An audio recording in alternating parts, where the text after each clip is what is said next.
Welcome to episode 75 of Timm Talk, the podcast about the DC animated universe co-created by Bruce Timm. I'm Chris Lord. I'm Cameron Dexter. And it's 75 episodes. Didn't think to do anything. Like always, we're going to celebrate a week late. But congratulations to you on 75 episodes. Yes, as to you as well. Oh, thank you so much. Look at all that we've achieved. Oh, wow. I feel like a clip show should start right now. And it's just lots of awkward pauses. Yeah. It's a lot of Yogi running through. Yeah. Doors opening and closing. Improv happening behind scenes. Us in the background. Yeah. Oh, it just makes you wistful. It does. For what we're doing right now. I feel very melancholy, to be honest, because we've come so far. We have. And we are almost done with the first kind of half. This is true, actually. Podcast. Yeah, the end is is in sight for, I suppose, at least what this all started with, which was Batman animated series. Considering most people kind of lump in New Batman Adventures with that, even though it's different. Amazon does, so we do. Yeah, Amazon certainly does. Yeah, but I mean, so if we stick to the schedule we're at, episode 85 will be the finale of Superman. So 10 episodes from now. Yeah, and that will also, we'll have gone through the rest of Batman by then too. So, man. I know. And it'll finally be at the series where all of our friends said they want to talk. Batman Beyond? Yeah. Kind of know. I mean, I'm most excited for that. You are. As I always have been. So then really for me, the end will be after that when we're going to be doing Static. And I'm hopefully, we're going to do Zeta Project actually right after that. Still don't know how the fuck we're going to do that one. I'll figure it out. Yeah, we'll figure it out. But I suppose things have been happening. Oh, hi, Yogi. See, there we go. There you go. On cue. Clip show. Yeah. Things have been happening in the world, and it's more specifically in the comic book world, which is what most people care about. Right. So you said you had the only world that we care about. Only one that matters. You said you had one bit of news. It's probably also on my list. What do you have? We have Wonder Woman 2 casting news. Okay, I do have that on there, yeah. Very exciting news. It's interesting So they announced Kristen Wiig will be playing Cheetah. Or I guess they said the villain. I don't know if they confirmed Cheetah. They confirmed Cheetah. Okay. Yeah. That's kind of awesome. It is kind of awesome. It's very different. Very different. I mean, honestly, I don't know that much about Cheetah as a character. I mean, I mostly know her from the DCAU and a little bit of the comics. Right. But I feel like she's taken on so many different iterations that it kind of works, right? I think you do something a little bit different. Yeah. And I feel like because she is a little more obscure, they can take more liberties. I know. He's actually at like arm level. We can actually play with Yogi this time. I can. Yeah. Hey, bud. It's so what I'm curious about with this though is because Warner Brothers seems to be pushing themselves a little bit further towards the more comic booky elements. Mm-hmm. Do you think we're gonna get full on like human cat hybrid Cheetah? Like probably, I would love that. Do you think that Kristen Wiig is going to look like a real high budget production of Cats? Yes, that is what I want. That's what I dream of. Full CGI suit. They're going full Green Lantern all over again. Oh, that's the best way to possibly. We'll probably get some in between of that and Dark Knight Rises Catwoman costume. Dark Knight. Oh, okay, yeah. Mm-hmm. Oh, interesting. Or just go all the way back to your first biggest mistake and do Halle Berry's Catwoman costume, but just a leopard print. Base the movie in early 2000s, where it just leopard print shined. Yeah, and that's her whole shtick. We're changing the plot. This happens 10 years after. Okay, and it's a woman who's stuck in the mentality of 2003, and so it's like during the day she wears all pink, the brand pink. I was gonna say like Legally Blonde style, but no, like Victoria's Secret pink. Yeah, with the tramp stamp. Oh, of course. The crop top sweatshirt. Thing. So like Sporty Spice. Yes. Okay. Basically Sporty Spice. But even this is now like a good 7-8 years on from Sporty Spice. Yeah. But then by night, she unzips it and it's just full cheetah patterns. DC honestly should just hire me at this point. I'm surprised they haven't. I've pitched so many amazing ideas. I know. I mean, really, can they do any worse? I mean, we saw photos of Shazam.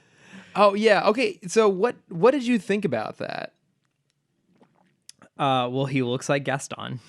He does look like Gaston. Yeah, I feel like Zach Levi would be a great Gaston at Disneyland. Yeah, and that's actually, to be fair, yeah, he looks like Disneyland Gaston, Yes. not Luke Evans Gaston. Right. Yeah, it doesn't look great. My assumption is there's going to be some sort of digital CGI overlay tweakery. I mean, I think part of it is he just looks too big. Yeah, like I know Zach Levi put on a good amount of mass for the character, but I would have rather that character have been slimmed down and not be in a big ass muscle suit. I would have rather him, because I always through the years I feel like Zach Levi and Jim Halpert, John Krasinski. I feel like they both became kind of famous about the same time. Yeah. And they are very similar looking. We got Jim Halpert, John Krasinski. We got him kind of muscled up for... was it 13 hours? Yes, 13 hours. Yeah. And that was a good amount of muscle for their body type. Yeah, he looks normal. Yes. Still, he looks like a human. And I feel like that's what they should have done with Zach Levi. Yeah. Because you've already seen what he looks like in muscles, because you saw John Krasinski in muscles. Yeah. So just do that. Well, but instead they did the same thing that they've done with every actor. They're trying to give the Dorito body. Oh yeah. The triangle, wide shoulders, thin waist. And you're gonna run out. We've joked about this before. You're gonna run out of actors that can fulfill that look after a while. Yeah, I mean, because even so, like, I mean, Henry Cavill got a lot bigger even for like Justice League and BVS than he was back in Man of Steel days. But like that, he looks like Superman. Yeah, he's huge, and obviously when they filmed BVS, that was like genuine Ben Affleck fit with, I think, some like bodysuit elements. Then it was just like, I think they basically like slapped him in a girdle and put him in a muscle suit for Justice League. Yeah, but they never looked weird. No, maybe a little bit in Justice League. Ben Affleck looked a little bit weird. He's obviously. Well, we've joked before that the only kind of musclehead who hasn't been cast yet is Marky Mark Wahlberg. This is true, and so we're waiting for the day. Yeah, I mean, I don't, because I've seen those photos too. It just looks off. Yeah. I think the costume itself is comic accurate. I like it. I mean, it's very comic accurate. It's very bright. He looks too big. Yes. And, I think Marvel was smart. Marvel was smart with Captain America, where, I mean, obviously Chris Evans got huge. Yes. But then they let him be that size. Like, he still looks, even put him in, it still looks like an attainable body. Yeah, like even the Avengers, like that suit just kind of like makes him look weirdly thin for like given his actual size. But yeah, he looks like a human. Yeah. And I don't know what it's an attainable body type. Yeah. And even with like Jason Momoa and The Rock, I think are the kind of extreme end of that body type. Yeah. But even Momoa like slimmed way down. Yeah, it's for still Aquaman. It's still achievable. Yeah. I mean The Rock is not, but yeah. that's why he's The Rock. But I mean that's his whole thing, and that's why he's why he's Black casting Adam and stuff. Yeah. Yeah, and I just don't. I don't know. I mean, look, we're always hopeful for these things. Like I'm hopeful for Wonder Woman too as well. Yeah. But I'm hoping that this time they'll have a little more freedom so they don't have a terrible third act. I like Kristen Wiig a lot. She can do drama, although I haven't seen the more dramatic stuff she's done, but I know she can do it really well. I heard like the Skeleton Twins is supposed to be pretty good. Oh yeah, that was on my list. Yeah, never saw it, but I heard good things about it. So I mean, it's different. It's odd, but I'm glad it's not just like Megan Fox or something like that. I'm glad they picked someone who actually has a lot of personality, and I can see her playing well off Gal Gadot as well. And it gives you the idea that this character is going to have a character and not just be evil for the sake of evil. Yeah, this evil skin-tight catsuit sort of thing. So, I don't know. Overall, could be good. I'm hopeful. Could be good, maybe. Yeah, I mean, it's the same director, right? It's still Patty Jenkins? Still Patty Jenkins, yeah. Okay, yeah. I feel like she knows what she's doing. Yeah, I think in Patty Jenkins we trust at this point. So, now... along similar news, this falls more into the rumor camp, whereas I like rumors. The Wonder Woman thing was confirmed. So when we talked about last week that they were looking at Christopher McQuarrie to take over Green Lantern Corps, and we got confirmation that it'll feature an older Hal Jordan. Now, I think this is rumor that probably was just made up, but the rumor now is that because it's Christopher McQuarrie, it might be Tom Cruise as Hal Jordan. Cool. Now, that's just because they do everything together at this Yeah. point. They've like developed a really strong partnership. And I will say that I actually really, for the most part, like Tom Cruise movies, and I like him when he's working with Christopher McQuarrie. Mm-hmm. I don't know if I necessarily want to see him as Hal Jordan. He has the face for it. I can see him as Hal Jordan, but I don't want to see him as Hal Jordan. I want someone else. Even if it is kind of like an aged mentor version of Hal. Because his persona, like his character, like the characters he often plays, they're all roughly shades of each other. Someone who does that kind of work could do a good Hal Jordan. I just kind of don't want the Tom Cruise baggage associated with it. Mm-hmm. Like I can go and watch him in Mission Impossible, and I think of him now as Ethan Hunt. Yeah, or even I really like the first Jack Reacher movie. Yeah, even I did it. God damn it. I feel like I would have a hard time not seeing Tom Cruise. Right. But then again, they're probably going to put Hal Jordan in a bomber jacket, and so they're just like, well, we know Tom Cruise can wear bomber jackets, so we're just going to go ahead and give it to him. You know who I want, who just kind of randomly popped in my head? George Clooney. You know, that's an interesting one, because was that sincere, or was that a... that was like a half sincere, like... You know, I could see it. The weird thing is, he also carries a lot of like persona baggage. Mm-hmm. I would kind of let that go a little bit more. Yeah. And maybe because I'm also thinking of him as like Oh Brother, Where Art Thou, George Clooney, which is obviously many years ago, but even like Hail Caesar, George Clooney has a bit more kind of self-parody going on. I think that's part of the problem. Him and Michael Keaton both found this really nice niche of acting that fits them. It fits them really well. And I think my problem with Tom Cruise is that, kind of like my problem now with The Rock, is that he always has to be really cool. Mm-hmm. That he can't quite play off his own image a little bit in a self-deprecating way. And Hal Jordan, you have to, because Hal Jordan thinks he's the shit. Yeah. And so you need someone who has that mentality, but as a viewer, you know that the world knows it's funny. Yeah. Like, that's kind of what you can see where they're going for Ryan Reynolds the first time around, which I've never seen it, and I still don't think that was quite right. I was actually really rooting for Bradley Cooper on that one. Yeah. I feel like he would have been great. I feel like we've talked about this before. Did you know that Taika Waititi was in Green Lantern? Yeah, he's the sidekick. He's the best friend. Yeah. Yeah. I rewatched that one scene again. And I'm like, yeah, that's Taika. Because like I could see it in my head, and I like refused to believe that was Taika. And then I had to watch it again. I'm like, shit, that's Taika. In my mind, that's Richard Ayoade, not Taika Waititi. Although I know it's. Do you know who Richard Ayoade is? I don't. Did you ever watch the IT Crowd? Yes. Yeah. Yeah. Yeah. Mm-hmm. So Moss. Yeah.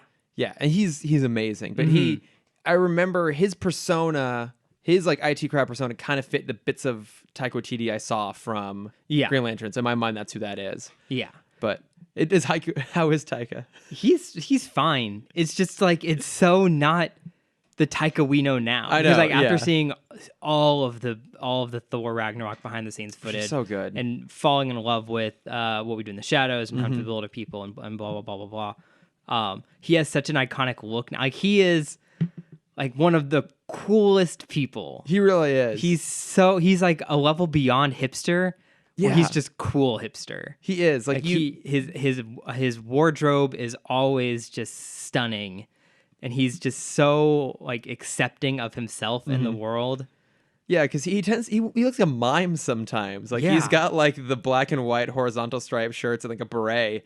And you're like, you can pull this off. Why can you pull this off? Why can you do this? Why can't I pull this off? It's probably the voice helps a lot too. It does. It really helps. Mm-hmm. Now, does he have a New Zealand accent in Green No, Lantern? and it's so bad. His American accent, knowing now that he's a New Zealander, because when I first watched it, it probably didn't even cross my mind. No, it wouldn't. There's like 5 or 6 words that he says that he just can't get the American accent on. Oh, I'm sure. So it'll be like a sentence will be like 9/10, like all of it except the last word will be in like an American accent, and the last word he'll just drop his New Zealand accent, and it's amazing. I don't see how people could say that movie's bad. How could they possibly? I was gonna. Speaking of Green Lantern, going on a small tangent like we do. There was a cool video that I watched this week It wasn't really like big enough for me to put in plugs, so I'm going to talk about it here. Okay. And it was where was Krypton's Green Lantern when the planet blew up? Oh. Yeah. A really interesting concept. What did they say? So there's actually a comic about this. Wait, set in the DC EU or just in general? In general. It was in the early 70s. I want to say 74 is when this comic came out. Okay. So Krypton was in Sector 2813, neighboring sectors to Earth. 2814. Thank you. Yeah. And it was... I can do math. Yes. It was actually Tomar-Re's sector. Tomar-Re being one of the most famous... Oh, he's got the fin, right? Yeah. He has like a fishy head. Yeah. One of the most famous, one of the most powerful Green Lanterns. And the Guardians actually have a rule that as a Green Lantern, you're not allowed to tell a planet that it's about to blow up. But you can slow down the process as much as you can and give hints. And so they basically said all of Jor-El's evidence was from Tomar-Re. Oh, interesting. And the problem is just no one believed him. Oh. So it's a little bit of like a prime directive sort of thing. Yeah. And then there was another weird part of the story. The first half of the story was basically both Jor-El and what's his mom's name? Lara. Martha. Yeah. Martha L. Lara L.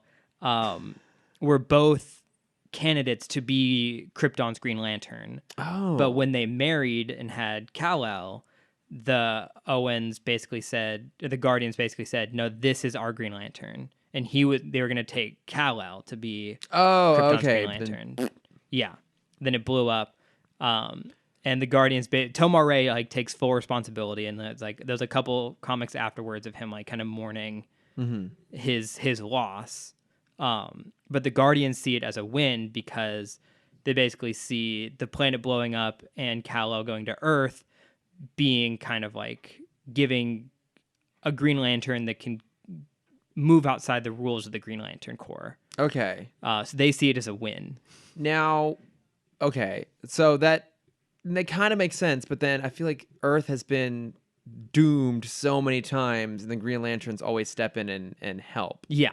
Yeah, so also before then it was you had one Green Lantern per sector. Yeah. And then Earth got John Stewart and then became 2 Green Lanterns per sector, except for 2814, which has 4 Green Lanterns. I was gonna say how technically 5, but how is it that Earth is allowed to have so many Green Lanterns concurrently? Because obviously there's a legacy element. Because also Alan Scott was not part of the Green Lantern Corps. He was his own separate thing. I don't remember exactly where his I don't remember either. I should know, comes but from. I don't remember. So, but then how is it that they're allowed to have multiples? That's a good question. I thought you were the Green Lantern expert. I never said expert. I said fan. Lovers, not experts. Yes. But yeah, you have the main 4, and they introduced a 5th one. Yeah, what's her name? Well, there was also a guy, so a 6th one then, because there was the Arabic guy. I thought it was an Arabic girl. Is it? Oh, wait, balls. Let me just look it up real quick. You have the main 4. You have John Stewart, Guy Gardner, Kyle Rayner, and Hal Jordan. Oh, okay, yeah, no, Kyle Rayner. Simon Baz. Yes. Okay. Oh, yeah. He's a Lebanese American Muslim from Detroit. Oh, and then Jessica Cruz. Yes. Okay, that's right. Okay. Oh, geez. But I don't know anything about those two. I remember when the new guy was coming into comics, and that was when I was transitioning to college, and so I stopped reading. See, stop reading, because then it's not cute. That was so cool. You should have seen, if you had seen my apartment or my dorm room in college, you would, like, a comic would have been the coolest thing in there.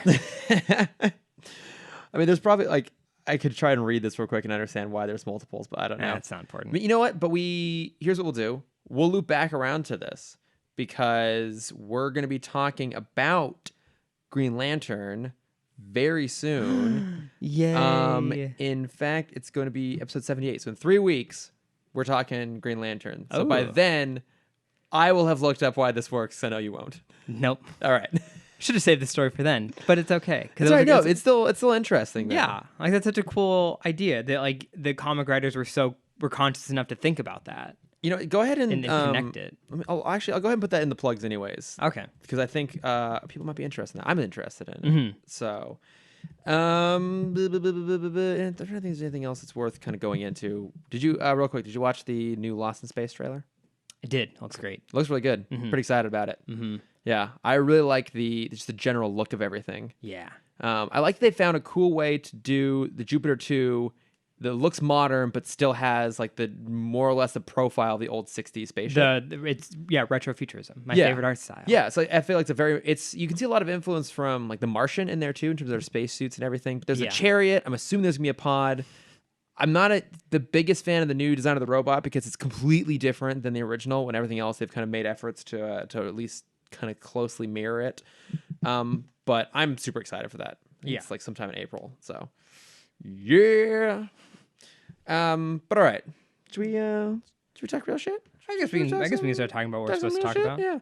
So we got kind of weirdly coincidentally the same episode. Basically the same episode. Yeah. So let me look at their air dates because this might be a little illuminating here. So okay, we're talking Obsession from Superman and Mean Seasons from Batman. So this is interesting. So Mean Seasons actually aired first. Which that kind of fits. The way we've staggered it out, we're actually hitting whatever. You get the point. Yeah.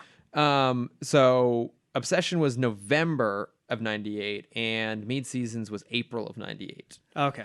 So I'd imagine they would have been writing Obsession roughly around the time they would have been making Mean Seasons. Yes. Which is also interesting because although I'm not a huge fan of either episode, I would say that I think Mean Seasons is the superior one. Mm-hmm. So it's interesting they would try and do something very similar with Obsession down the line. But I mean, both these episodes are really about basically how the entertainment industry, but specifically modeling, really fucks over women. Oh, yeah. I would love to see these two episodes remade now after post the Me Too, Me Too Times Up. Yeah, I don't. Because there was one part in particular that was in Superman's episode where it was Obsession. Yeah. Where it was the Harvey Weinstein character. Oh yeah, there's a little bit of that. Yeah, maybe we'll come back to these after we talked about them, and we'll have a longer discussion about some of these things not quite working. But yeah, so Obsession's kind of an interesting one. So I knew going in this was a Toyman episode. I figured it out pretty quickly. Yeah, because it starts out with like another Lana Lang fashion show. Always happy to have Lana back, even if she's a little underutilized here. And so we meet Darcy Mason, who's like the model of this whole thing, enough to even catch Clark's eyes, even though he doesn't really care that he's at a fashion show.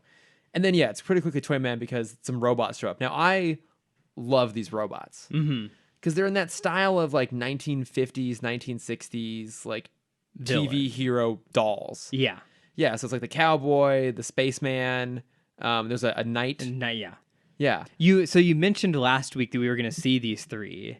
You mentioned the knight and the cowboy, and I thought you did, and I thought you were talking about, oh god, the characters we see in the background of pretty much every DC, pretty much every JLU episode, Vigilante and Shining Knight. Shining Knight. That sounds right. Yeah.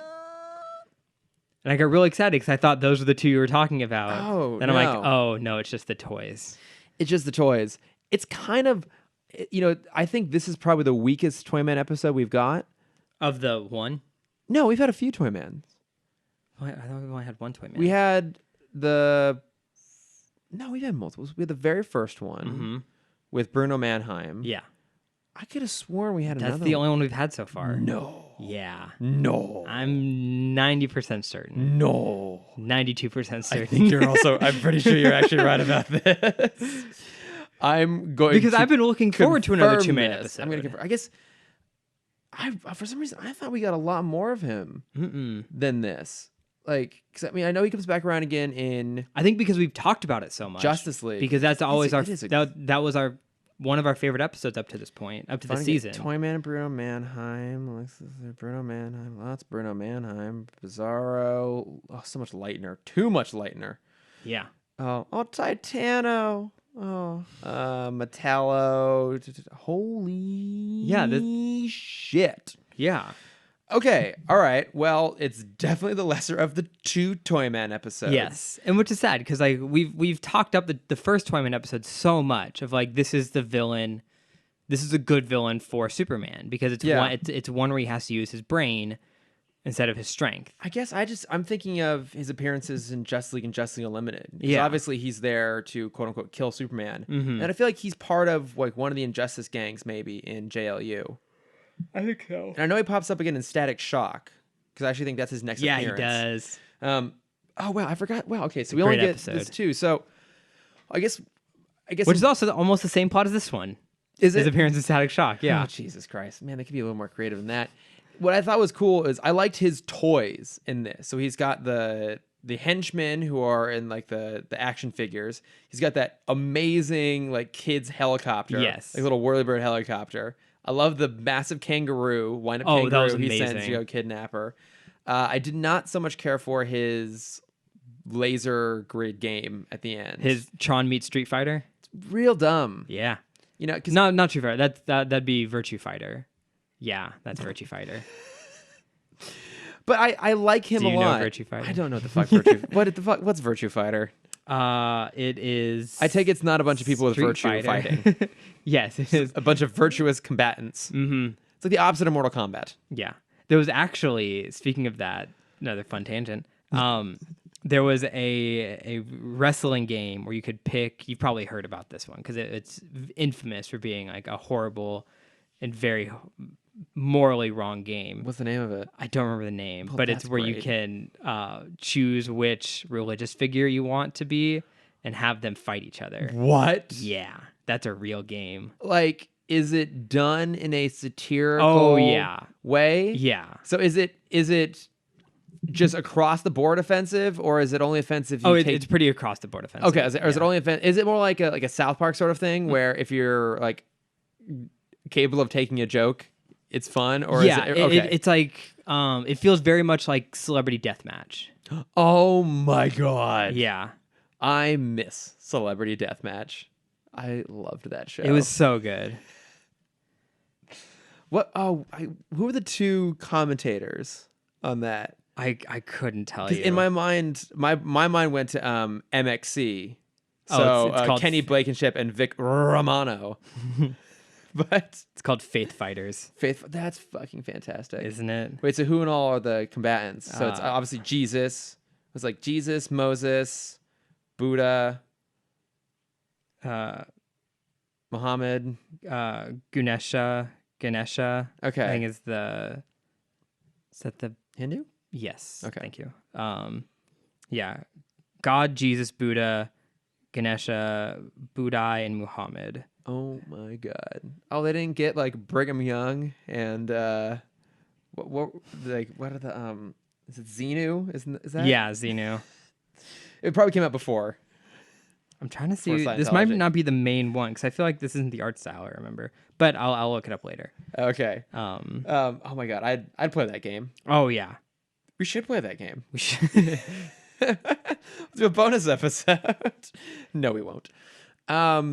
What I was gonna say is one of the things that I love about Toyman is that they do a great job making him seem creepy. Mm-hmm. So the henchmen go off terrifying. because the henchmen go off to the fashion show to kidnap Darcy, and they fail because Clark's there, the Superman is there, and then it cuts back to the cowboy showing up holding his severed head, which is like cool imagery in general. Yeah. And Toyman is like sitting there on a rocking chair, pretty much all in shadow. Silhouette, yeah. And just like rocking back and forth, talking about how excited he is that Darcy's coming back. And then we just get a glimpse of him leaning out of the shadow and his just like, was that like Cheshire grin, right? Is the term? Fucking unsettling. It's so eerie and it's so good. Yeah. I mean, I think it's part of why he's so good is that he is a really strong visual villain, which we're talking about how well written the Batman villains are, which is obviously true. And I think in general, Toyman can be well written. Yeah. But because he has to be, because he can't emote. This is true, yeah. So it really has to come through in like the visual imagery around him. And the Batman villains, part of what makes them work so well is they are really visually like interesting. Mm-hmm. Less so with a lot of the Superman villains. Right. Like outside of Toyman, who would you say is like the most visually interesting of them? Visually interesting? Yeah. I mean, maybe Brainiac. Yeah, maybe even Brainiac is kind of, he's unique, but he's kind of muted. Like I think there's more interesting versions of Brainiac. Livewire. Yeah. Well, you mentioned that all of them. We mentioned this on a former episode where all of the main villains are the same body shape. Yeah. So if you look at a silhouette of Brainiac next to Lex, or next to like Parasite. Yeah. Yeah. I guess Metallo is a little bit thinner framed. Mm-hmm. But in general, yeah, you can't distinguish them. The robot from Justice League. The robot? Oh, Amazo? Amazo, thank you. Oh, I love Amazo though. I mean that silhouette is Lex. Yeah. Well, that's a deliberate one at least too, because he's meant to be a blank slate. Yeah. Quite literally. But yeah, at least Toyman is visually interesting. They give him some cool visually interesting Bizarro. things. Yeah, Bizarro's good. Mm-hmm. Yeah. It's the same body shape, just kind of like crumpled up a little bit. Yeah, just kind of hunched over and gangly in some weird ways. But one thing I did kind of like about this episode is we got just a small moment of Clark doing a bit of investigative work, which we always appreciate. Yeah. Because he's trying to hunt down what the deal is with Darcy. So I kind of like that because he shows up at her apartment and looks through and sees no one's there, so he just like casually floats around the corner to go in through the patio. Which I didn't understand that part until I realized like, oh, he doesn't want to like break in. Yeah, I guess. It's really convenient that Darcy doesn't point out the fact that somehow he's in her apartment. Yeah. She does give she's also super strong. This is true. But she also brings up the like, oh, another stalker made it in. Like this isn't the first one that's been here. Yeah. That's been in that situation. She's got it kind of rough. Yeah. So I'm guessing that you saw it coming pretty quickly that she was also a toy, right? Mm-hmm. I mean, I guess when you're dealing with a 21-minute episode, you do have to set things up pretty fast and you have to foreshadow pretty heavy. Mm-hmm. Now, did you think that she was going to be aware she was a robot, though? Or did you think that she was going to discover it? I thought that she'd be aware because we've kind of already had that story a few times where they're not aware. So I'm trying to think of who. So we had it with Cyber Batman. What's that episode called? Hardak. No. Heart. Because Heart of Steel is the actual Hardak episode. Mm-hmm. It's Identity something. I don't remember. I don't know. Look it up. We had that one. We had one Metallo episode that was kind of like that, where he didn't realize he was a bad person. Oh, yeah, he didn't realize he was a bad person, but he knew he was obviously a robot because he didn't have any sort of skin going on. Yeah. And I guess even they follow the traits of the Amnesia episode. We've had 4 Amnesia episodes at this point. I guess we have had it a lot. I felt like it might have made this one a little bit more interesting, though, or maybe I just wanted her to have a little bit more depth. Yes. I think it would have been more interesting because we do see her like kind of panic. Yeah, so when there's a big kangaroo busts into her apartment to try and kidnap her, as things do in Metropolis. Silly kind of dumb fight scene, but I kind of enjoyed it nonetheless. Yeah. But in the scuffle, she gets knocked into a mirror. No. It's so much worse than that. Okay. As the kangaroo, I'll let you paint us the picture. As the kangaroo jumps through the window of the skyscraper, Clark grabs her, and he says, "Run!" And as she turns, she trips on a cord and slams her face into a mirror. Damn it! I forgot about the trip. I forgot about tripping on the cord part of it. It had nothing to do with the kangaroo. Now this is interesting because I think it would have been. Because when she actually hits the mirror, that's a pretty intense moment, actually. Like, it took me by surprise. Yeah. That's surprisingly violent, very specifically violent for this show in particular. Yeah. Now, do you think they had her trip because they couldn't have her actually get hit by the kangaroo? Yeah. I did have the idea of, like, making it Superman's fault, maybe, where, like... That might have been it. The kangaroo hits him, and he can't stop the momentum of running into her. Yeah. Because that is a really, it's a moment that undercuts her a lot. Do it like they do with every other building and have the room collapse on them. Yeah. I'm trying to think of why they would specifically have her do that, because it paints her into this trope of being a ditzy blonde, which I would say otherwise the episode kind of avoids. Yeah. But that moment just seems, that one single moment seems to really detract from any sort of interest she'd have as a character. Yeah. Yeah, I as I kind of mentioned before, I would have loved her to like freak out a little bit more. Like that is her secret, and if it gets out, then she's ruined. And like you kind of see it with Lana, where she like passively tries to kill her. That's a weird moment too. Yeah. If you were, so this is the thing that bothered me. If you were Lana and there was a robot with a knife, would you call the police first, or would you call Clark first? Really good point. Yeah, because she calls the police. I didn't even think about that. Yeah, because that's what bugged me, because she had the phone in her hand while she was still running. Yeah. I'm like, just fucking call. Clark can hear you. Just say true. his name. Yeah. That's true. Like, man, it would be so great if Clark was here right now. Yeah. In one ear, he's constantly listening out for Lois. Yeah. And the other ear for Lana. Yeah. I don't know. I hadn't even... Yeah. That would have made a lot more sense. I guess I didn't like Darcy immediately turning and trying to kill Lana. I mean, it was very odd because like I said, she was very passive about it. Yeah. Well, and I think it detracts from... I think what I wanted here was a bit of a story about her really trying to live her own life. And trying to get away from Toyman. And in that moment, you get why she would do it because she's trying to protect herself, but I wanted her to be sympathetic in that moment. And she's not at all. She just becomes... in that moment, she goes from a semi-victim to just another villain. Yeah. Especially because she's going after Lana, who is, I would argue, one of the most likable characters in the whole show. Yeah, I just don't... It would have been very helpful, I think, if she had kind of the baby doll treatment. Yeah, a little bit. Where she just kind of... If she just kind of went crazy. Yeah. It's some... the first thing that came to mind is like a really dumb and cheesy line of like her sitting in the chair and Lana like trying to comfort her of like, don't worry, like we'll get this worked out. I know someone at Star Labs, something like that. And her just like, he didn't even like, I'm so mad at myself for thinking this line. Just like, he didn't even program me to cry. And then like, that's when she kind of loses it of like, yeah, like I won't have to worry about it if no one knows about it. And that's when she kind of like clicks against Alana of like, yeah, I think maybe that would have made the whole thing interesting is if she had an objective, right?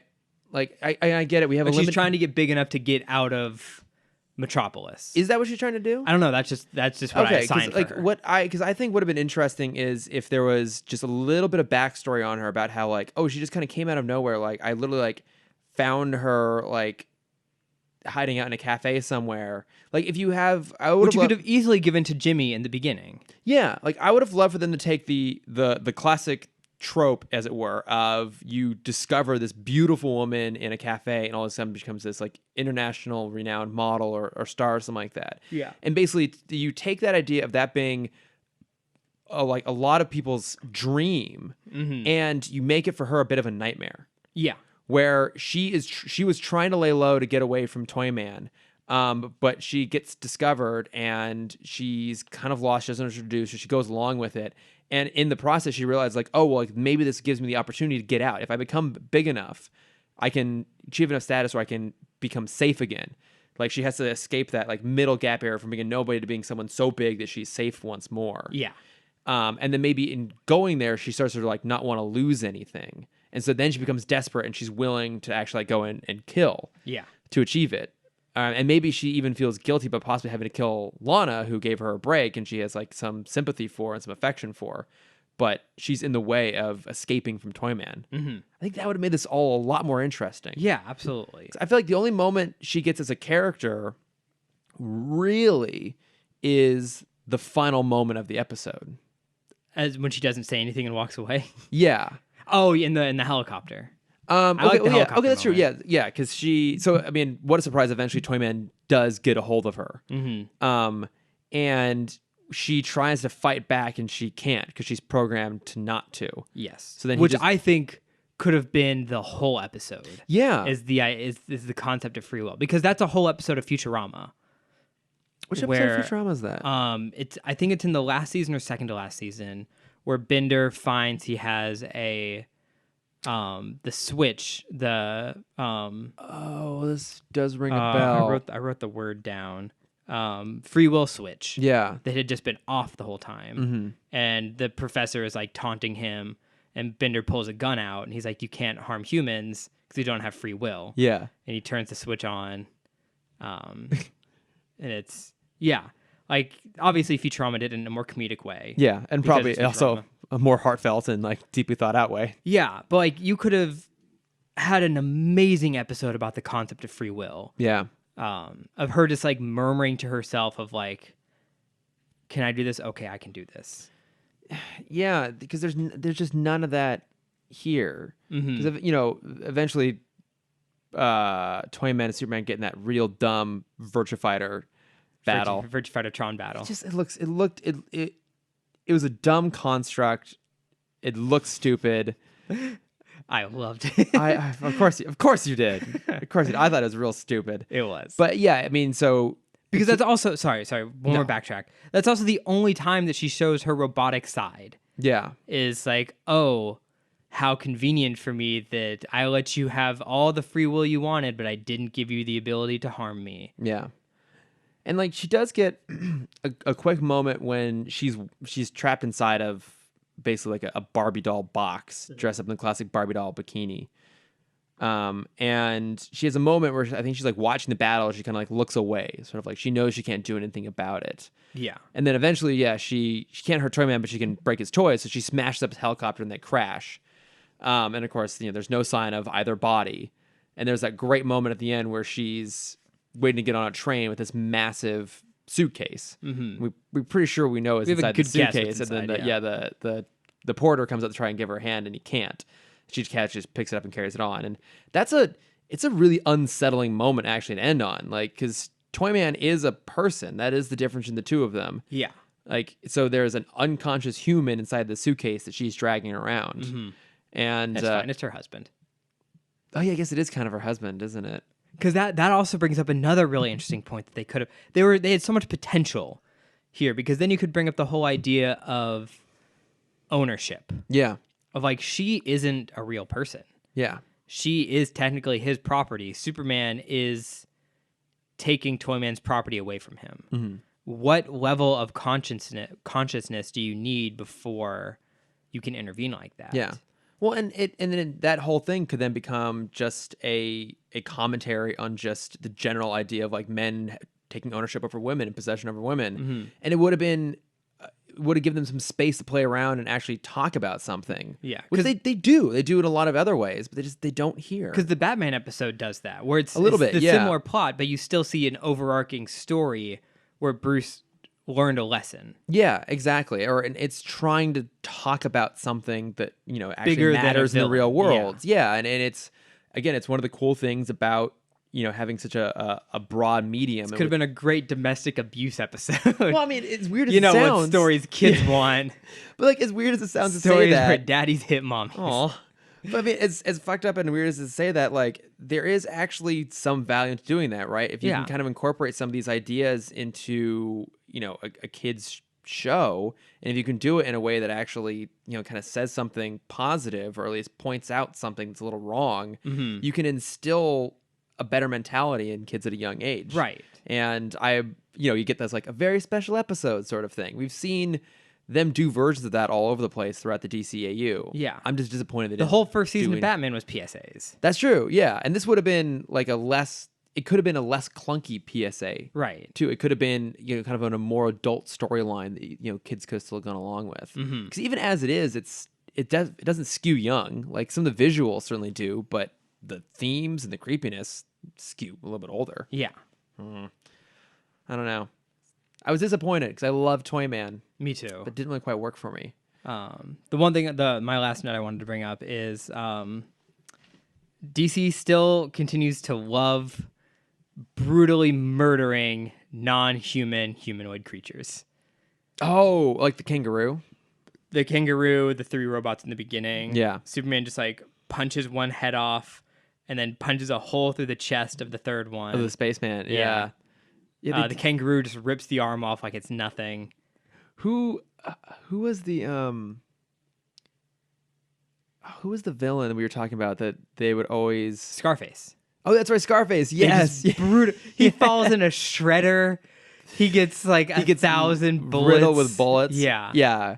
Because they love just abusing Scarface. I don't think there haven't been any gunshot wounds at all in this, right? I don't think so. No, lots of bullets fired and lots of dodging around them. And we'll see in the next episode that they just like shoot guns out of people's hands rather than shoot them. Yeah. But yeah, I don't think there's been any gunshot wounds except for Scarface. Poor Scarface. Poor Scarface. Yeah, and then I guess Phantasm doesn't quite count. But yeah, there's lots of gun violence in that. But yeah, no one actually gets shot. Yeah. Interesting. Well, I think it's the censorship rules. It is. Yeah. It's the second it's not a human, all writing barriers are gone. That's true. Who gives a shit now? Yeah. Now, as long as we know, because there was still one.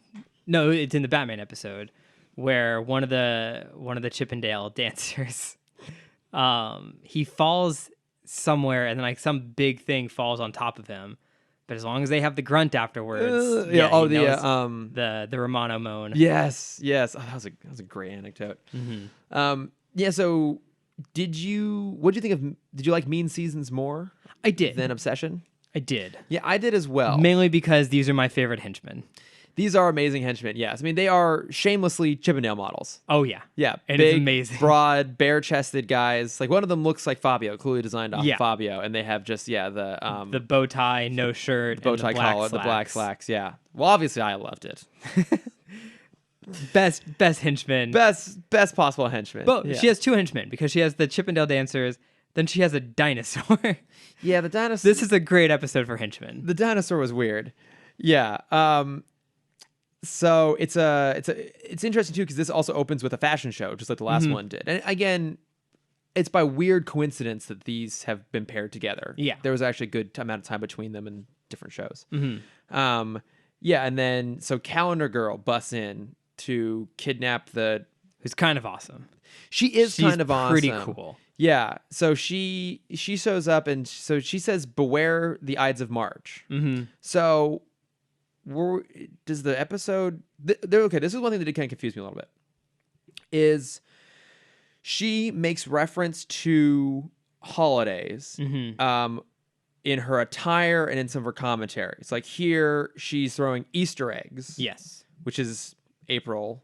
Not March. Close enough. But she mentions the Ides of March. Yes. I think she was going for seasons. So it is broken down by seasons, yeah. Because so here it's spring, and then it's 4th of July. Summer, so 4th of July, and then fall. Halloween / Dia de los Muertos. Yes. But then, wait, no. When she kidnapped, so because there's 3 kidnappings, and then she's going to kill them all at the end. And I assumed that the last one was winter.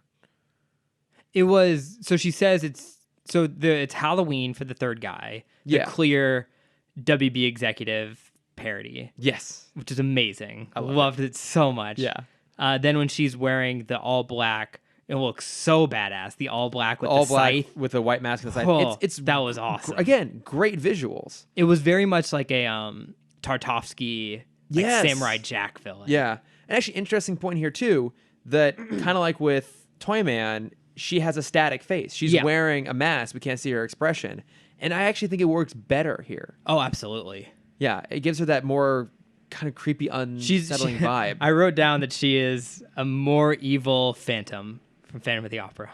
Oh, yeah, she basically is. She totally is. Yeah.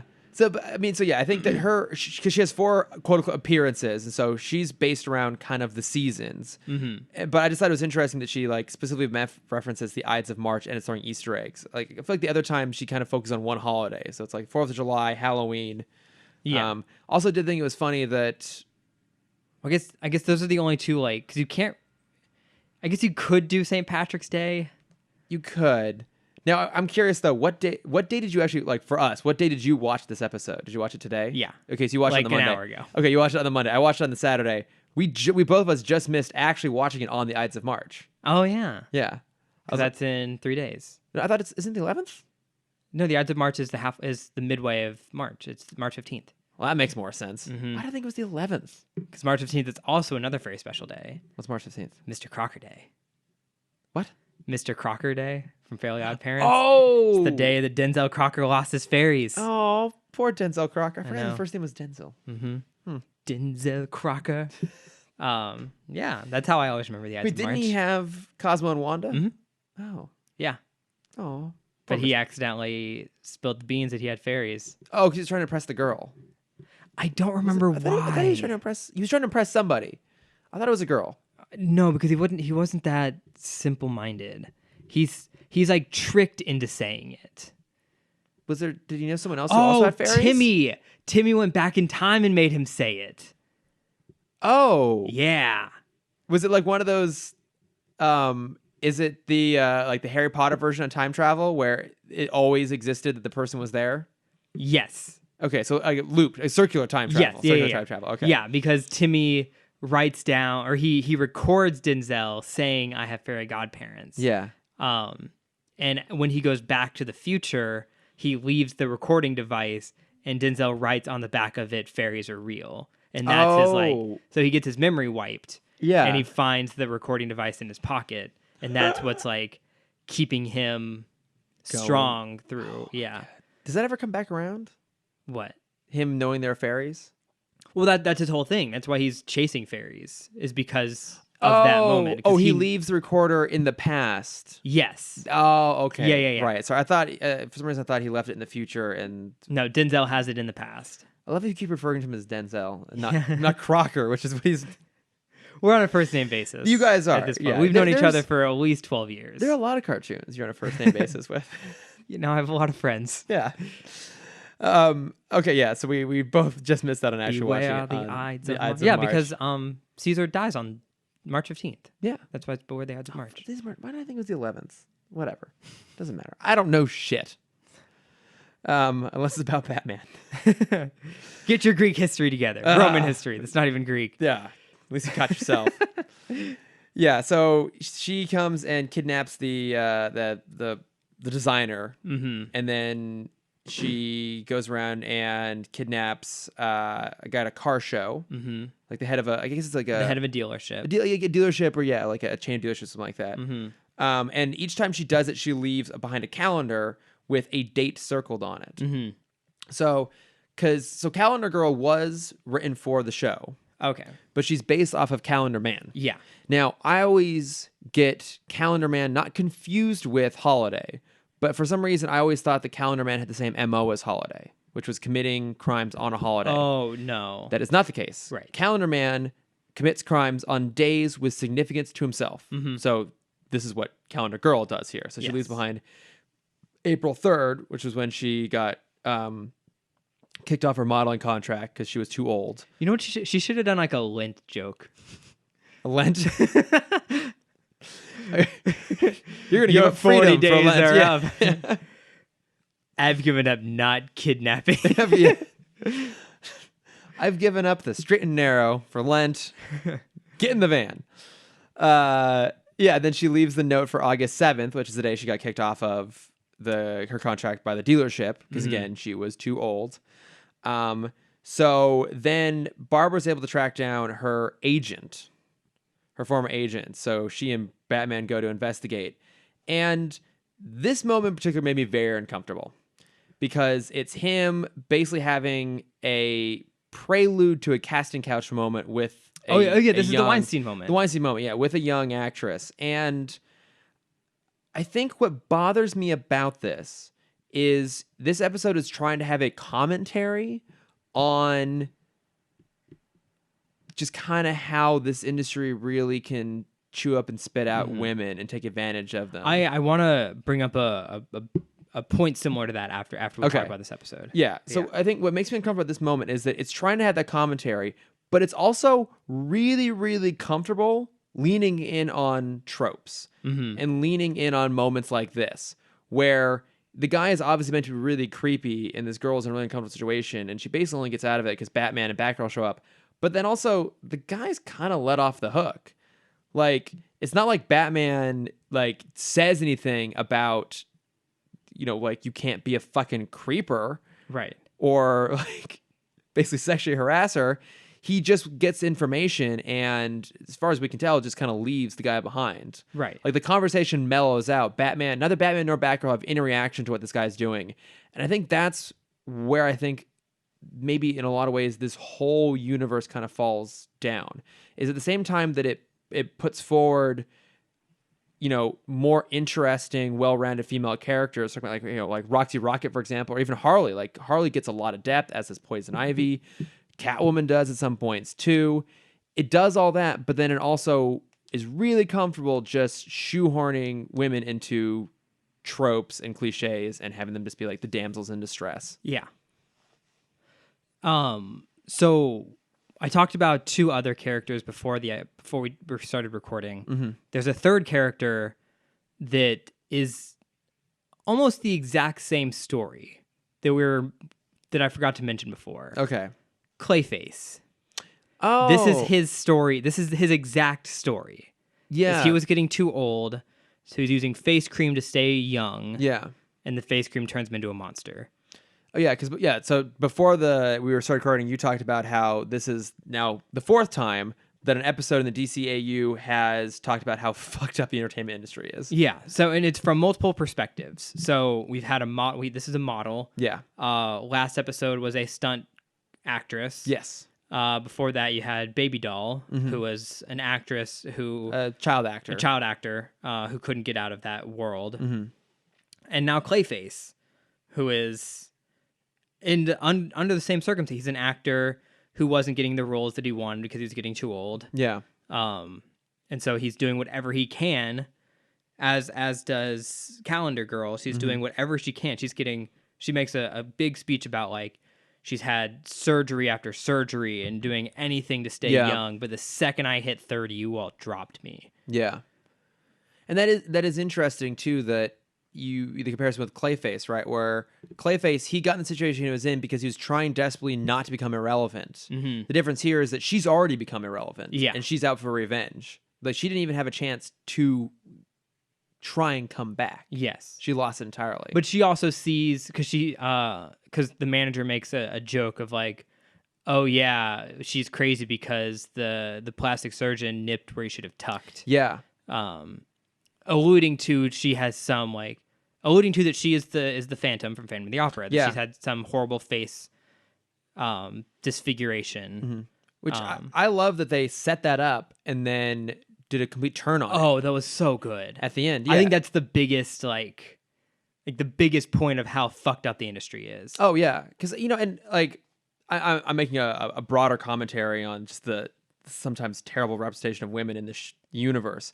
But I think for the most part, this episode's pretty solid. Like, we get where she's coming from. Like, her methods are different than we've seen before from somebody. You know, we kind of get why she wants to kill these three people, because they did legitimately wrong her. The problem for me, though, is it takes a serious dive into what the fuck at the end with the giant animated T-Rex. Yeah. Now, yeah, because they're on a lot. Somehow the Batmobile got on the lot, by the way, which I also love. I mean, did he just, like, blast through the gate? My guess is Bruce, like, he was in his Bruce attire. He's like, I have a prop Batmobile. I've got a prop Batmobile and a mock-up Batgirl here, a fake Batgirl. Yeah, an actress. An actress dressed as Batgirl. Do you just want to let me sneak on board here? Yeah. So the other, what he probably did? He had Barbara, because Barbara's over 18. Yeah. He had Barbara as Barbara, and he was acting like this sleazy director. Oh, there we go. Going up to the guy, is like, hey, I'm Bruce Wayne. Yeah. I'm trying to impress this girl over here. Let us on the lot. Yeah. So I'm Bruce Wayne. Come on, let me show off. And then, 5 years down the line, he just does that anyways. Yeah. Yeah. But yeah, so they end up on the lot. And yeah, Calendar Girl activates a giant animatronic T-Rex. One that also has enough programming to like hunt and attack people. Yeah, don't worry about that. Now, did you also think that maybe this was going to be the T-Rex that ended up in the Batcave? No. Because like in the comics, there's a giant animatronic T-Rex. I cannot remember. And so if you're out there listening, so I'm mostly talking about James and Ted over at the Watchtower Database, because you guys know this better than we do. Is there a T-Rex in the Batcave later on? I cannot remember. I feel like I visually can see it. Mentally can see it. I feel like there is one, but I can't know. I can't recall distinctly, because obviously the Penny shows up, and the Penny was shown in Almost Got Him. Yes. I just can't remember this. I mean, I'm assuming no, because the T-Rex gets destroyed by a giant light rig. Yeah. But that was like my one. I was gonna be okay with it if it was just a setup to then like have that just pop up casually later on in the Batcave. But I don't think that happens here. I think it's just a really dumb, bizarre choice on their part. Yeah. It also made it impersonal for an episode that was meant to be very personal. There was another thing that I kind of wish they would have pushed on more, because it was all about kind of women getting wronged. Yeah. Through entertainment. While that being the story, Batgirl does nothing this entire episode. Well, she's just there. She's just... And I wish that she would have taken a bigger lead on this. Yeah, you would have liked to see her kind of have some sympathy a little bit. Yeah, I wanted her to, like, the scene where I think would have played in best would be when she is researching Calendar Girl's life, and because she's the one that finds the manager, the former manager. Yeah, I would have loved for like Bruce to be like, no, that's a dead end, and her to be like, no, I know, like, I can get in her head. I know what she's thinking. This is who she's going after. Yeah, or this is who would know her best. Like something where Bruce would kind of, or Batman would be like, no, we're doing what I want, and her just be like, no, I know this situation better than you. Yeah, well, because you can imagine that Barbara now works for the police department. Now it helps that obviously she's the commissioner's daughter, but you would think that there would be some elements of that in that world too. I mean, it's a very male-driven, very macho male-driven space. You think she would have had maybe like some tangential exposure, something similar, might have like, and it's also they kind of redirected the overall theme of the episode to not be the problem women have in Hollywood, or the problem women have in entertainment, and they just kind of redirected it to be age caps are bad. Now, so there was a deliberate reason they did that. Okay. So the voice actor for Calendar Girl is Cella Ward. Yes, okay, I did hear about this. Yeah, and so part of the reason that they did this episode and they had her come on in was at the time she was leading a campaign against the harmful effects of just Hollywood's obsession with youth. So this was commenting on a very specific thing that was actually going on in the industry. Yeah. And I guess in that regards, in that very specific aspect, it is successful in having a commentary on that. It just really lets down a hell of a lot of other things. Yeah. But I do love, though, that final moment, as we talked about it, where this post T-Rex. Oh God, it's so good. Yeah, when they eventually find out where she is. She owns like a nightclub, and so they go in and they stop her. And as she's getting led into I was about to say paddy wagon, the back of the cop car. Yeah. Well, no, she's handcuffed. Oh right, and yeah. Bullock comes over and he's like, "Have you read her rights?" And she's like, "Yeah." And it's like, "All right, well, she knows she can't bring this into court." And he tries to take the mask off. And she like flinches and it falls off, and she looks at her reflection through like a broken piece of glass on the ground, and you realize that there is no problem with her face. She's beautiful. She's flawless. Yeah, yeah. And because Backer even comments like, I don't get it. She's amazing. Mm-hmm. And Batman being the voice of reason as always, he's like, she can't see that anymore. She only sees the imperfections. Yeah, which is so fucking relevant and so fucking that is, it really is. Just that line needs to like be brought into a 2018 storyline. Yeah, well, because it recontextualizes everything. And that's why I love where they set that up, where we assume that she does have some sort of scarring going on underneath, that she has to hide her face because she can't be seen. But to make it a purely mental one, and one that was put on her. Yeah. Right? I mean, because that's such a true thing, is that, our own insecurities are driven by what we think other people think about us. Yeah. And I could pull up 15 girls on Tinder right now, and I would bet you probably 15 out of 15 would have some photo where they have a filter over their face. Oh, yeah. I mean, and that's crazy. No, it is. It absolutely... That statistic is unsettling. No, it is. And I guess I like a lot of what this episode does, but it lets me down in a couple ways that I think detract from the positive work it's trying to do. Yeah.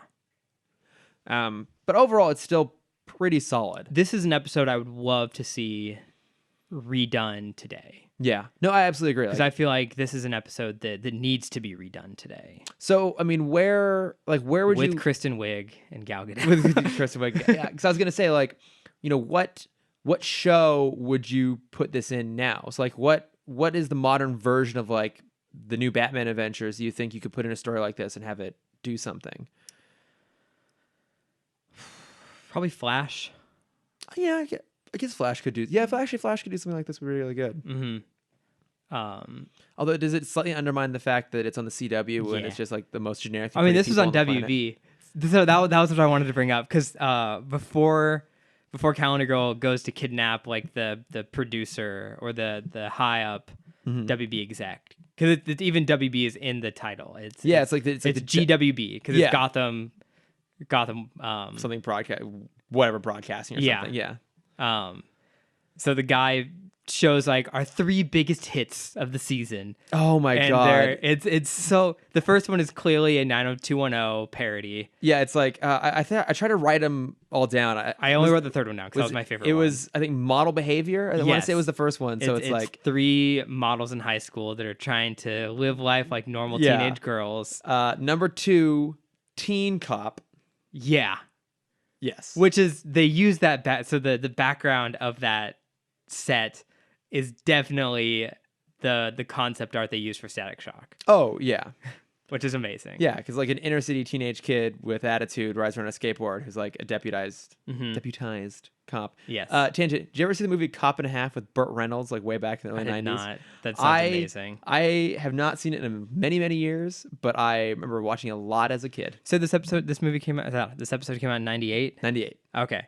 I think there might have been a specific writing duo that saw this episode and made a whole series about this. When did this show come out? Wait. Oh, the show you're thinking of? Yes. It's a more obscure show, but it's I wouldn't expect a mainstream one coming from you. 2002. So. Okay. 2002. So yeah, they definitely stole the idea from this episode. What's the show? There was a show on ABC called Fillmore. Oh. And it was written by the 2 creators of Recess. This sounds familiar. It's about a guy who takes the role of hall monitor way too seriously. Oh, holy shit. Yeah. Okay. Great show. If you want proof yeah, that they stole this was the poster that popped up when I first looked up Fillmore. Yeah. It is a kid with a badge riding around on a skateboard. Mm-hmm. Absolutely stolen. Yeah. But Fillmore is great. For people who haven't seen Fillmore. I vaguely recall Fillmore. Actually, sorry, I got that mixed up. They didn't make Fillmore. They made Lloyd in Space. I'm embarrassed. Lloyd, I mean, I still think that your theory holds water on this one. Yes. Scott Gimple. He also made, okay. What else did he make? He wrote Ghost Rider. Great start. Ghost Rider 2. I heard this is actually the better one. Is it? Interesting. Yeah, because it leans into its craziness. Okay. Oh, okay. Brian Taylor and Mark Neveldine, the same guys who did Crank. Sure. Yeah. What I've never seen the movie, but I've seen a behind the scenes featurette which show them doing show the directors doing all these crazy stunts to try and capture the movie. So it's like them on rollerblades in the back of a motorcycle, like them swinging out on this like massive crane over this huge cliff and stuff. I'm like, I would just rather watch them make this movie than watch the movie itself. Yeah. But also here at one point, the Ghost Rider turns a like giant construction equipment into like a flaming Ghost Rider vehicle, because if whatever he's like on becomes like the motorcycle. Yeah, it's kind of clever. I'll watch that at some point. I'm very curious about it. Yeah. Idris Elba's in it. Is he really? Yeah. Wow. Big dress. Yeah. Yeah, Fillmore is definitely stolen from that. But the third show, which was my favorite. Vets on a Beach. Malibu Vets. Malibu Vets, thank you. Yep. Which I did not go where they went with it.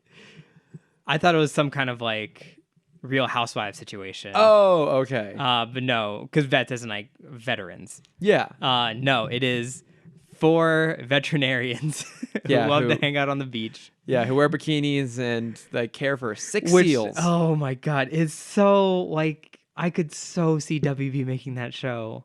Yeah. Like that, I see the trailer for it. You kind of suspect that these writers heard these pitches somewhere. Yeah. And they went with it. And they're like, we're going to keep going with this. Because I could actually see all those shows getting made, especially back then. Yeah. Late 90s, early 2000s. Yeah, just right in the wheelhouse at the time. Mm-hmm.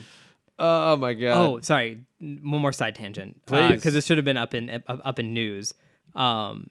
I don't follow the show. I don't believe you follow the show either.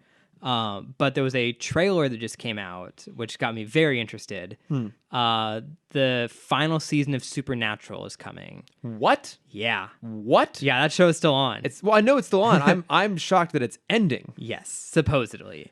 And their big episode, which honestly looks awesome. The trailer just came out. I did see this. I didn't watch it, but I saw that it existed. Oh, the trailer is great. Is a crossover between Supernatural and Scooby-Doo. It's amazing. So it's the brothers, Sam and Dean Winchester. It's going to Wilkinson. Winchester. They get turned into cartoons and they enter into a Scooby-Doo episode. That is fucking amazing. The trailer came out this morning or the other day, and it looks great. You're gonna watch it, I'm sure. Probably. Yeah, you got it. You got it. It's Scooby-Doo. Yeah. You don't miss anything Scooby-Doo. But that's kind of going on with the CW. Like, they can do anything. They're actually ending that? I think so. I've read somewhere that it's the final season. Because it's like, I think 14? I want to say 16. 14 sounds right. I think it's 14, yeah. But still, I mean, that's a really long... Yeah. I remember when Jensen Ackles was on Smallville, and they killed him off at the end of that season. I think that was like season 3 or season 4. And then I remember thinking like, oh man, poor guy, like, because I liked him in that show. Like, oh, and he's like, what's the Supernatural show they're gonna dump him onto? Worked out great for him. Yeah. Worked out really, really great for him. It's the CW version of Bones. Yeah. It'll just never, ever end. Who was the comedian that made that joke of like, do you guys know Bones is still on? Oh, I want to say it was Tosh. It sounds like a Tosh joke. It probably sounds like a Tosh joke. Yeah. Oh my God. I just love that line. No, it might be Mulaney. It's like, do you guys know that Bones is still on? Actually, no, I think you're right. I think it might be Mulaney. You could probably just throw another comedian at me. Like, yes, I think it might be that guy. Yeah, it might be him. Jeff Foxworthy. Oh my God. All right. Yeah, I think that's it for the 2 episodes. All right.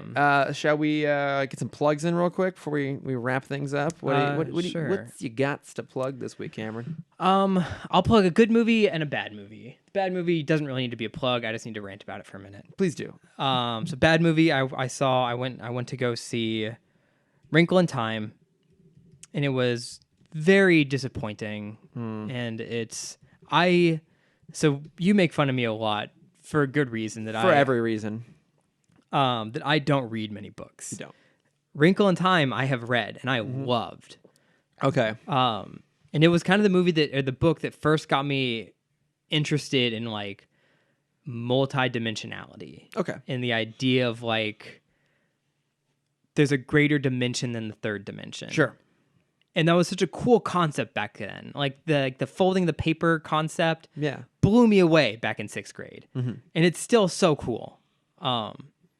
They just scrapped all of that. Even in the trailer, you see them explaining the paper. You have the ant on the paper. In the trailer, you see that. They cut it all. Really? Yeah. there is no explanation for tessering, which is their version of like jumping through space. So I thought it was so interesting that they even had that scene, because I feel like this might be one of those situations where they were the Wrinkle in Time was the originator of that idea, maybe. But we've seen it done so many places where it's like, oh, you take these two things, you put them together, and that's like, what a black hole does. Yeah, but I would have loved to see it in a kid-friendly explanation of it. Yeah. That's what I was looking forward to. So that's all just jettisoned? Like, they don't bother explaining at all how it works? Their explanation is love. Fuck that. Yeah. Right? No, it's science. I know. And like they make big points to push like, oh yeah, like Chris Pine's character, he thought in the macro scale of science. Like he wanted to go into space.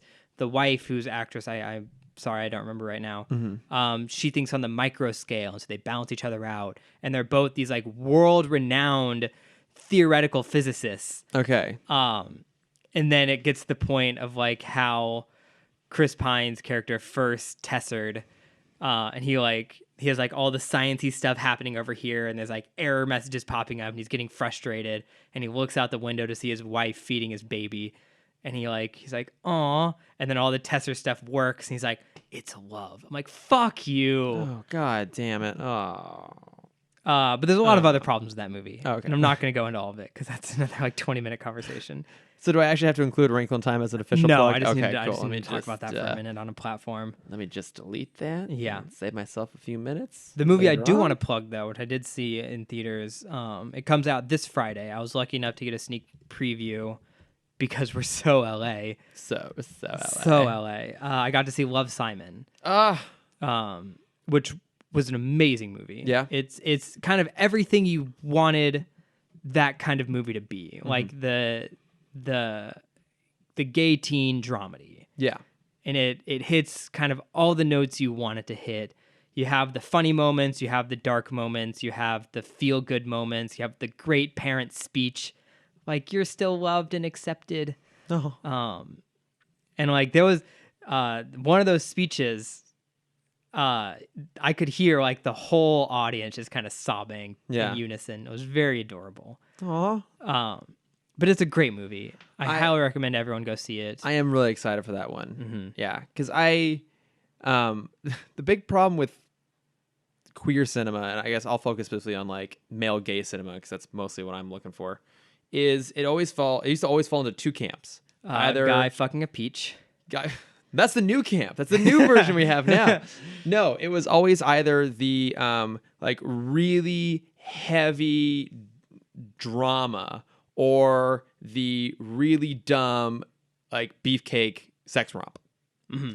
And there was nothing in the middle. Like there was never anything that felt like representative of like a normal like gay kid's life. Mm-hmm. It was either it was the worst situation possible, or you just ignored all that entirely and just it was all just the fun stuff. And I always wanted something where it's like, oh, where's the story where it's it's normal. Like it could be better, it could be worse. That was my experience. I feel like that's a lot of people's experience. Yeah.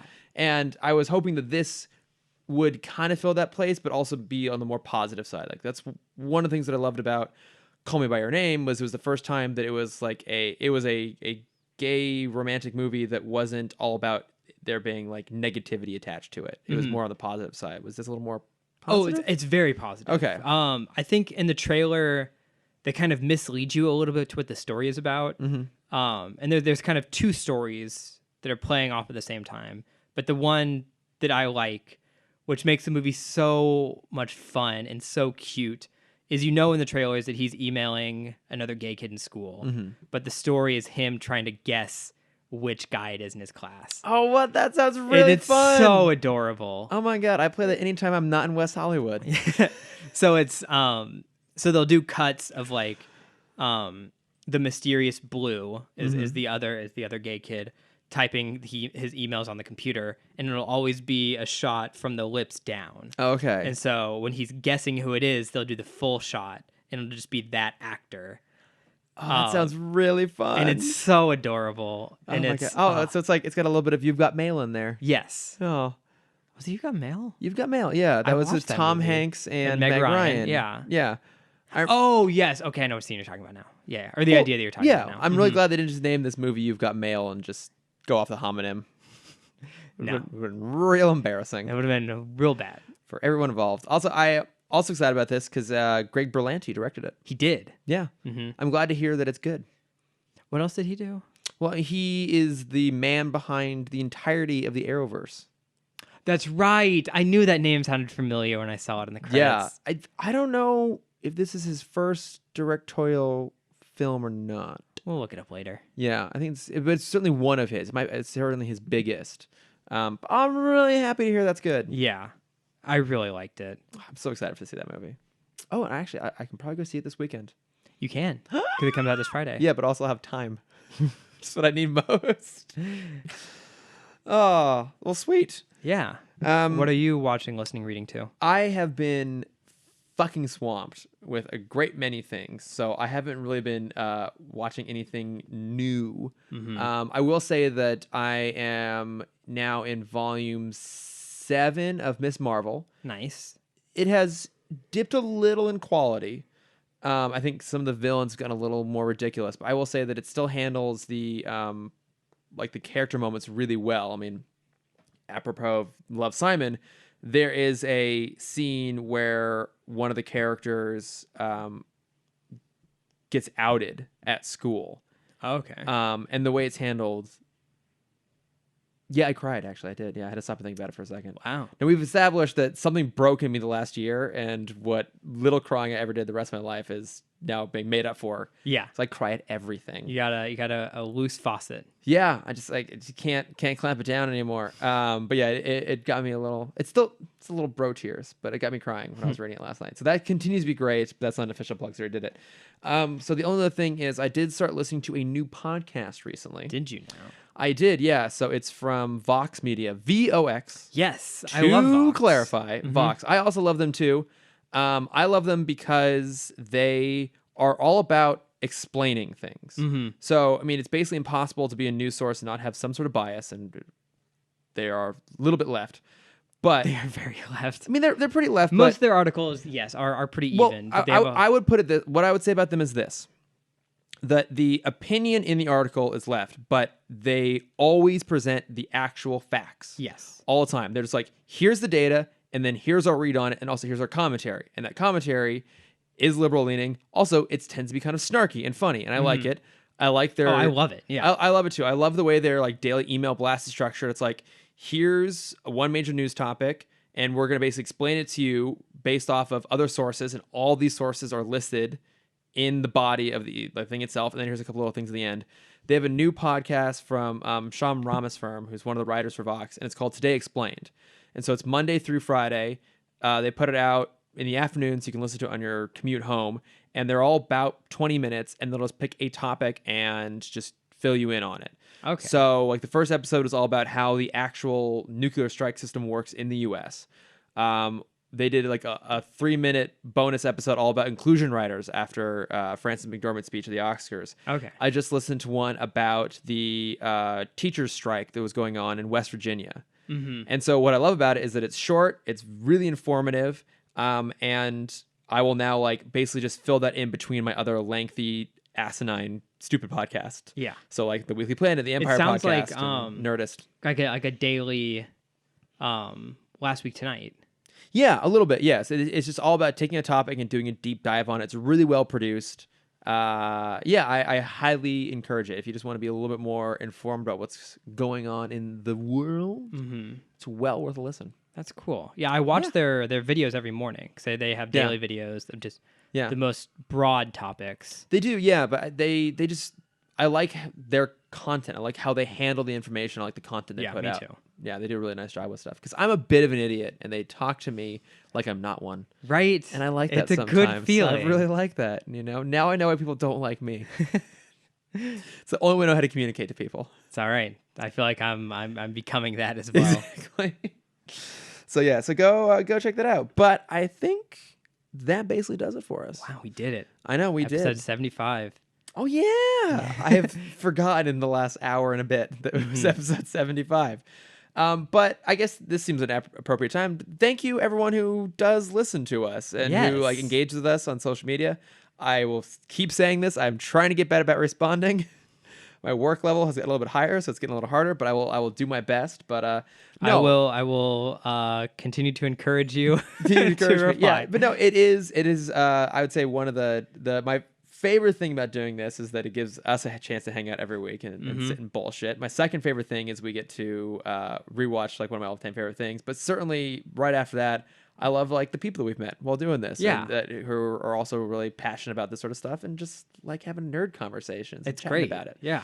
So so to thank you for everyone who reaches out and talks to us on stuff. It's really cool. Much appreciated. If you want to continue reaching out, please do. I'm lonely. Needs people to talk to. I need people to talk to. We are at Timm Talk Pod on Facebook, Twitter, Instagram, and Gmail. Yes, please tell us what we got wrong this week. Please do. There will be plenty. There will be plenty. I mean, you don't know. I do want to correct myself. I forgot to bring this up last time. I'm glad I got this in at the very end when people have already turned this off. Yeah. I provided some misinformation last week, and I apologize deeply. You did? I did. What'd you say? Weird Al's album, Weird Al's first hit, My Baloney, did not come out in 1972. Came out in 1979. His first album did not come out until 1982. So he is even more like Madonna than we thought. Yes, he is. The fact that I learned is he is one of 3. I think it's just him, Madonna, and Michael Jackson have all had #1 hits across 4 decades. That is fucking awesome. Yeah, so 80s, 90s, 2000s, and 2010s. Yeah. Obviously Michael Jackson's not going to get one in the next decade, but Weird Al could totally do it. I think Weird Al could. I absolutely think he could. He's just as sharp about his satire as he has always been, and he continues to be an amazing musician. Yeah. And fun fact, he majored in architecture. So what? Yeah, isn't that fun? Well, that's bizarre. Yeah. Right on. Good for him. Good on you. What was I going to say?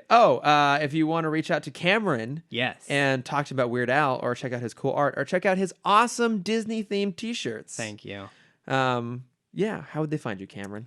You can find my face at camdexter_adventures. You can find my art at cameron.dexter, and you can find my shirts and stuff at Core Memories Co. Core Memories, yes, plural. Are you going to be doing your week or your month of Ready Player One? Oh, I'm hoping to get those 2 good ones in at this point. Schmuck. Because I have also been overwhelmed these past few days. Yeah, I suppose you have. I'll let it slide. If you want to reach out to me, I am at Lordifer on Twitter and Instagram. And if you do listen to the podcast and you do enjoy it, please hop onto iTunes and give us a little review. That'd be great. All you have to say is, 5 stars. These are 2 idiots who like talking about Batman. Yeah, that's it.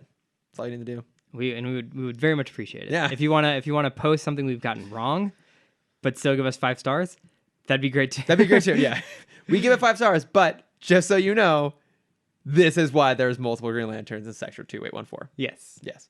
And on that lovely, lovely note, thanks everybody. Thanks, guys. Bye.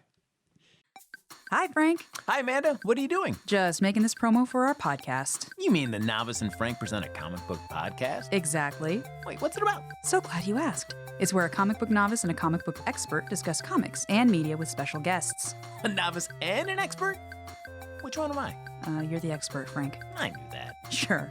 Check out new episodes every Wednesday on the Nerdist School Network and subscribe on Podbean and iTunes. And tell us what we should read next at thenoviceandfrank@gmail.com. See? You are an expert.